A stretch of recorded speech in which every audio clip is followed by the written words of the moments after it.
Света безкрайни от суета,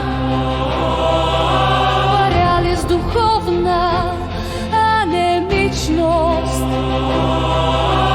и две вериги нищета.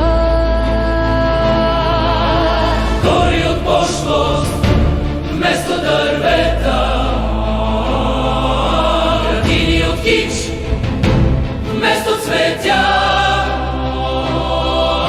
и в тая безвкусица общо приета очакваш да падне щастлива звезда.